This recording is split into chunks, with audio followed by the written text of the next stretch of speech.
You're listening to the 49 Carats Podcast, a 49ers Goldmine production with Stephanie Sanchez.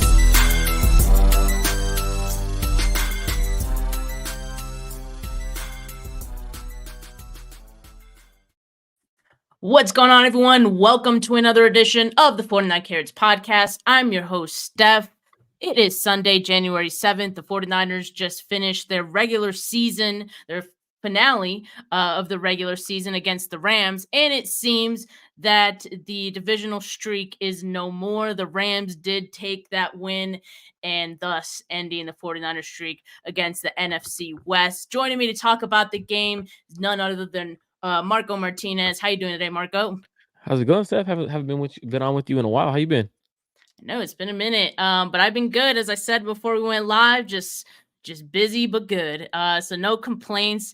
And still no complaints. I mean, I know we don't like to see the Rams win in any situation, but it does kind of soften the blow a little bit that this game didn't really mean much for the 49ers, and they played like it didn't. You can see at the end there, the Rams still playing with some life, still, this game had some bearing on what seeding they would get, right? So you can kind of tell after it became kind of clear that they would either be playing the Cowboys or the Lions, maybe wanting to get that win just a little bit harder. So they ultimately did get it. But the reason why I wanted to have you on in particular, Marco, is because this game was kind of like a preseason game, and we saw a lot of young players who we don't typically get the chance to see in this game. And I know, you like myself, like the draft process, and you like seeing some of these guys. And so we got to see some guys who were excited for in training camp, but they don't always get the chance to play. But before we get into some of the younger players, let's just start with the quarterback, right? Sam Darnold started this game for the 49ers. What did you see out of Sam in this one? Honestly, I really thought Sam Darnold played really good football. Looking at everything, Sam Darnold was pretty accurate. Did what he could. I like how he stepped up into the pocket a few times. Late in the game, people are gonna give him shit for the fumble and everything. Um, Put a really nice ball outside on Chris Conley, dropped, which would have been a big gain. Yeah. Changes how drives are played. Like, if that's Brandon Ayuk, that's a catch, right? Like, so like that stuff, like where I tell people, it's like, well, you can't really evaluate a quarterback fully if he doesn't really have his full arsenal. Because when he was out there with Brandon Ayuk, Debo Samuel, he was throwing strikes. So like realistically, I think Sam Darnold put himself in a great position to get a solid payday next year. Teams like the Atlanta Falcons, who haven't had a quarterback this year, like really, if you look at them, he would be a major upgrade for them. So looking at him, I'm excited for Sam Darnold. I know a lot of people don't like Sam Darnold. I thought he played really well, and the expectations for Sam Darnold were low. Wasn't expecting much from him. Um, no one really should have, but I thought he played well. What did you think of his processing? Because that was the only thing that I had like questions about during the game. When you see a quarterback pump more than once, that's a concern. I saw Grant tweet during the game that I believe it was Grant. He said Sam Darnold is like an indecisive Brock Purdy. And I think like watching this game, he does show some indecisiveness at times. But, maybe that also was part of not really forcing things and trying to avoid, maybe a contested catch where then you're at risk for an interception or something like that. Not sure, maybe he tried to play the game a little safe. But altogether, I did think he played a solid game. There were plenty of throws. I thought there were at least 3 throws in the second half that I thought he placed where, the receiver had a chance for it. The McLeod one, I believe you mentioned that one, the Conley one, and then even the Ronnie Bell one, where Ronnie Bell goes to the sideline and Kyle Shanahan, you see him say, "What the hell are you doing?" So that one, just a miscommunication, and obviously, Ronnie Bell's fault on that one, I'd imagine. But I thought Sam Darnold played a fine game, and good for him, right? I mean, I saw that he had a $300,000 bonus if he played at least 25% of the snaps. and the 49ers win. Of course, 49ers win, so I don't know if he gets like a portion of that. But he did start the game off pretty well, right? The 49ers, their two first drives, they marched down the field 75 yards. Both of those drives both ended in scores. And I want to shift to Elijah Mitchell right now because he looks pretty spry and healthy. And I think going into the playoffs, that's something that the 49ers are really going to like having in their back pocket.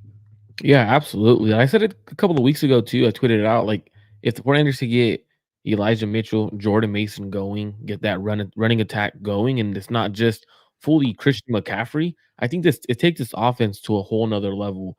And the reason is not even because Elijah Mitchell and Jordan Mason are good running backs. They are absolutely they are.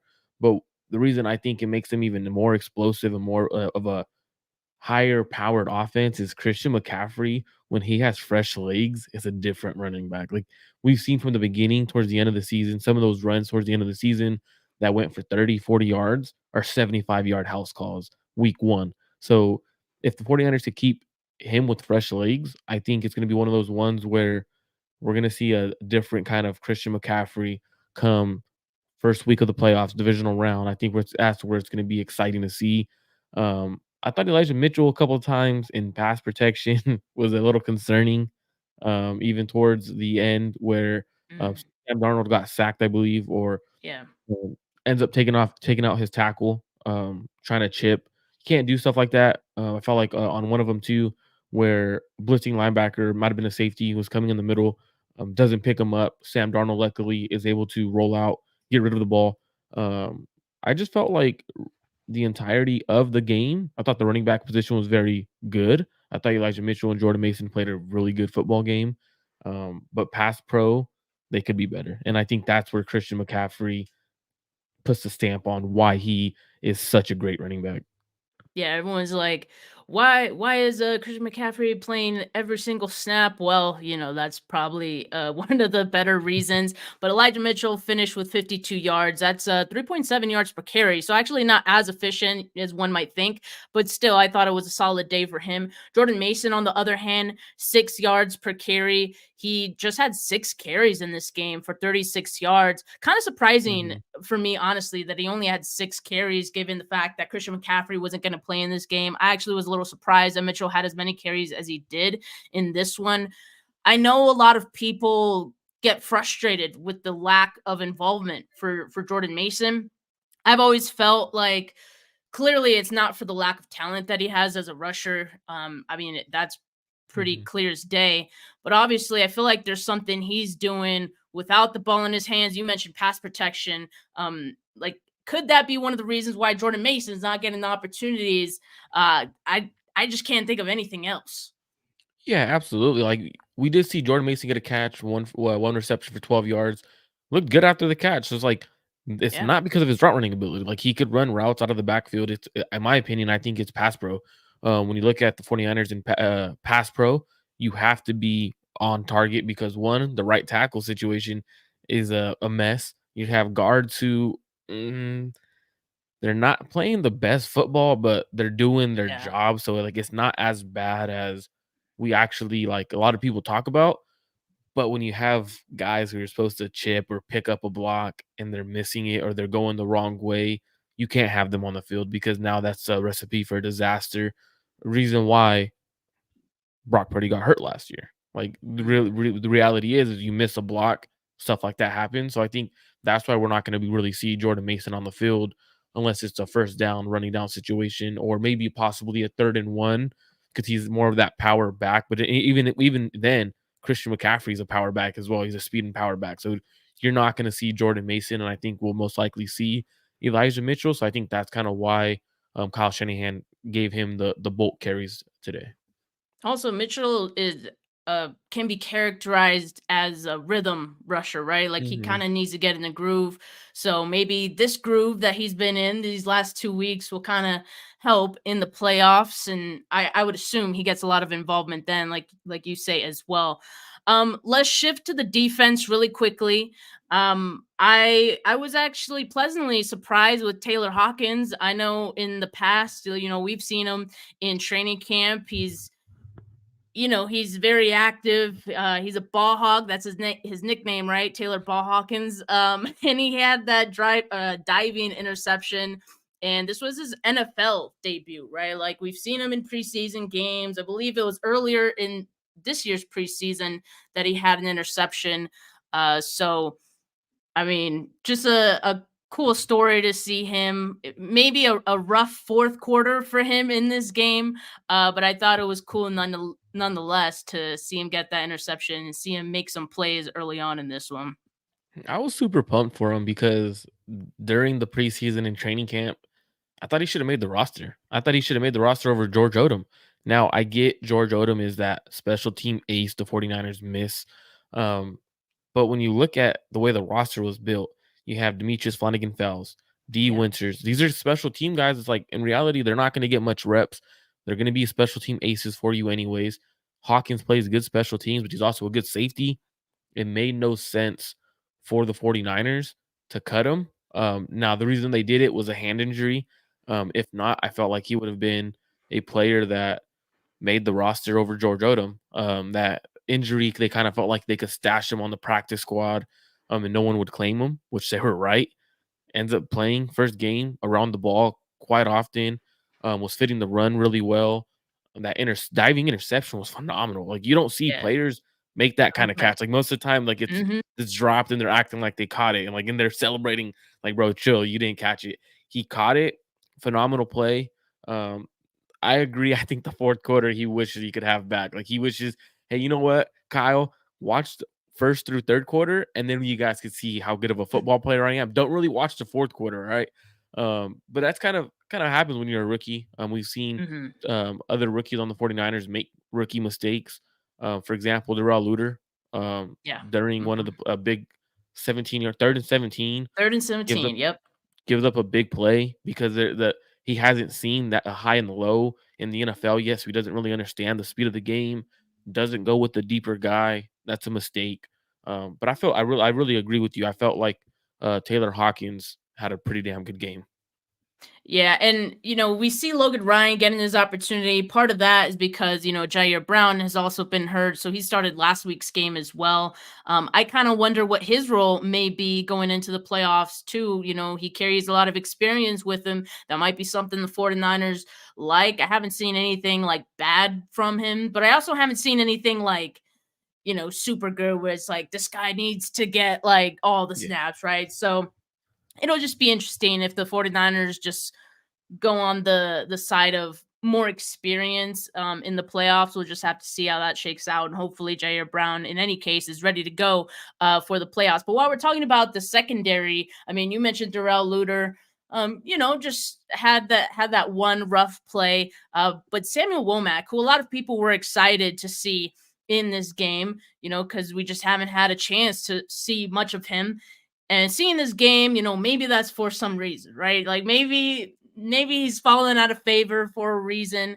Samuel Womack had a few struggles in this game and towards the end of this one in particular. Yeah, and I don't think it's necessarily like the ability to cover because I think he could cover.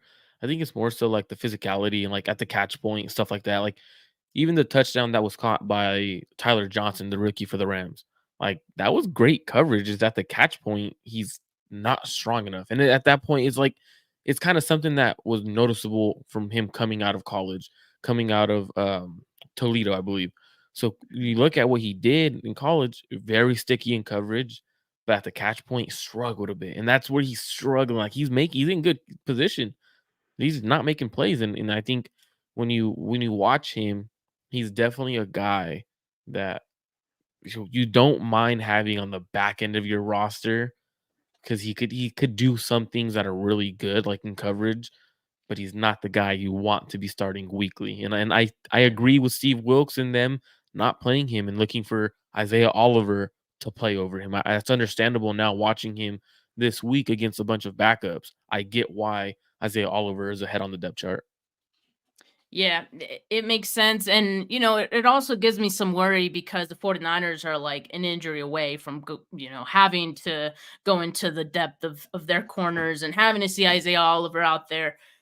hopefully, like, not having to see Womack, that'd probably be like 2 injuries, like you said, but, still, hopefully with, the Jason Verrett injury, I thought was big because of that, because now you're just an injury away from, those guys getting that time. I think I'd have been way more comfortable with Jason Verrett getting those snaps than those guys, but hopefully the main 3 stay healthy. Now, another rookie for the 49ers who got more snaps in this one was Robert Beal Jr. And he had himself a sack in this one.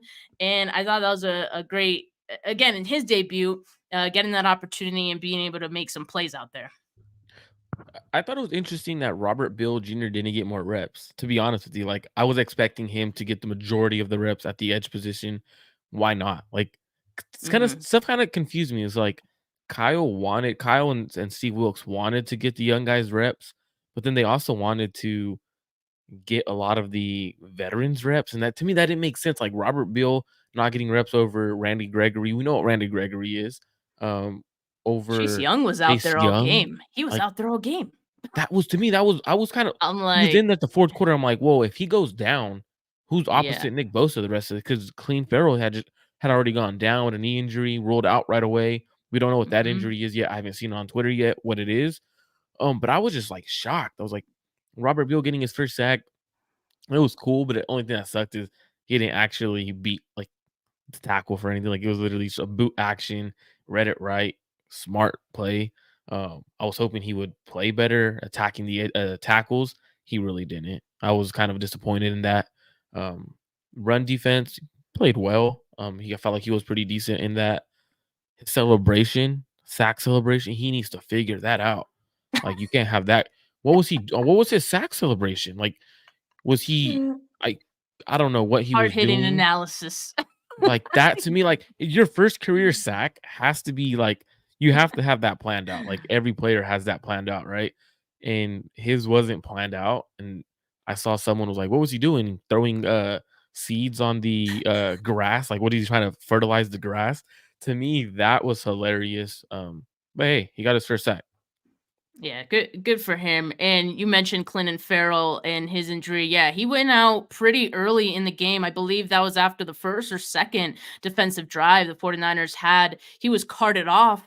And yeah, it didn't take long for the 49ers to rule him out, which usually that's not a great sign, but at the same time, this game didn't mean anything, so maybe it was just like we don't need to put him out there. You're out kind of thing. Not sure. 49ers throwback in the comments says Kyle Shanahan said it's not an ACL or MCL for Clinton Ferrell, but they'll have a better idea what it is tomorrow. That is good news, that it's not ACL or MCL. Let's see what it is. Hopefully it's something that he won't be out for too long. I mean, the 49ers do have that bye week, so at least he has that in between their next game in the divisional round, but hopefully Clinton Ferrell is all right. Yeah, I think he will be. I think the reason why he was ruled out right away, like, normally in a regular game, I agree. We would normally see it where that player's questionable to return, and then he gets rolled out. But I think since it was it didn't really matter for playoff seeding or anything like that, right away, 49ers medical staff were like, "Yeah, he's out. Like, we're Yeah. not even risking putting him back in." And I think that's kind of how Kyle wanted them to rule things. So I was kind of glad that happened. Like they rolled him out right away because sometimes like questionable, he wants to come back in or he can. Um, but largely precaution. Like Redo's great pull up by Steph right here. Matt Barrows. Go ahead, Steph. Yeah, Matt Barrows just tweeted that he just spoke to Clinton Ferrell and he said he left the game largely as a precaution. Said he's optimistic about playing in 2 weeks. He's walking around without a limp in the 49ers locker room. So, yeah, definitely seems like a great sign early on here for Clinton Ferrell, but I'm sure Kyle Shanahan, will have more information tomorrow. So then all in all, the 49ers escape this game without anything super significant. And that's great because that's exactly what you wanted out of this game. Absolutely. They get away with no injuries, and that's the biggest plus. Like I had told people I don't care if we win or lose this game, does not matter. I don't care. Right. Sam Darnold's playing quarterback, not Brock Purdy. Fred Warner's gonna play the first drive. Like Kittle won't play. Like So for me, this game didn't really matter. Like it was more like you were saying in the beginning of the show, it wasn't extended to the preseason to Yeah. evaluate a couple of guys. Get I thought it was important to get Sam Darnold reps, and the reason I thought that was what we saw last year in the playoffs. Now we don't want to see a quarterback go down, but now that we have Sam Darnold with first team reps, those first 2 drives, I thought that was important. How can he Yeah. operate the offense with the starters? I thought that was smart for Kyle to say, hey, you know what? This is going to be a preseason like game. Let's get Sam Darnold reps with Brandon Ayuk, Debo Samuel, Trent Williams out there. No Kittle, but I think Sam Darnold loved Kittle in training camp so much that Kyle didn't really care to give Sam Darnold those reps with Kittle. So I think it's a good one for Kyle Shanahan and the offense to get those kind of reps with Sam Darnold just in case. Yeah, I think so too. I did see a tweet. I'm trying to remember. I'm terrible at remembering like who sent tweets that I see.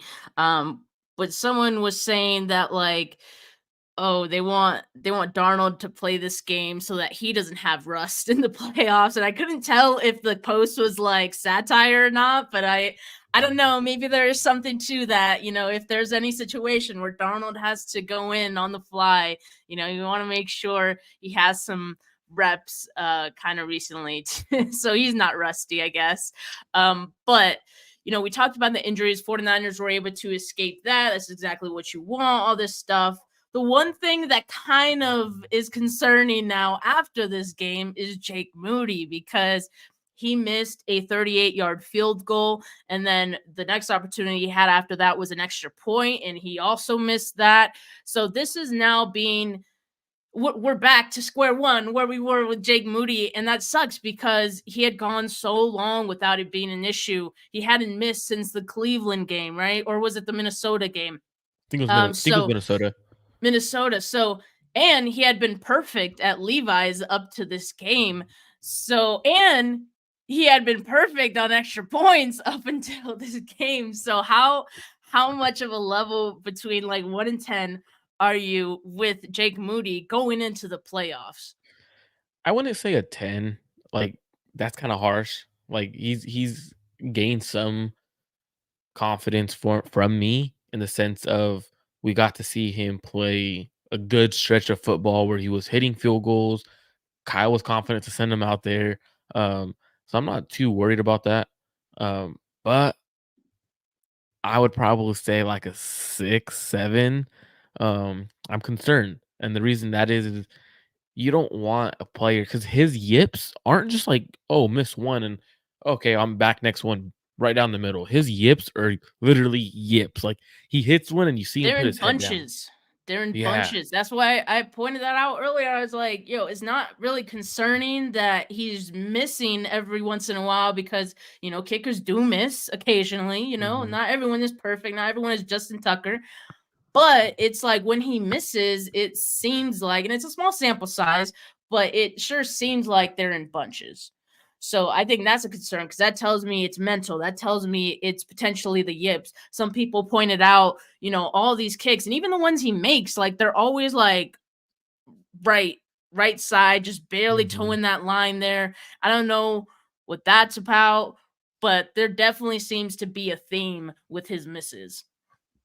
Absolutely. And that's what's interesting because when you're actually watching him, um, as soon as he misses a field goal, you could literally right away you could see him head down, walk off the field, Yeah. like frustration. And I'm like, dude, keep your head up. Like, that's the one thing we don't need him to do throughout this season, especially headed into the playoffs.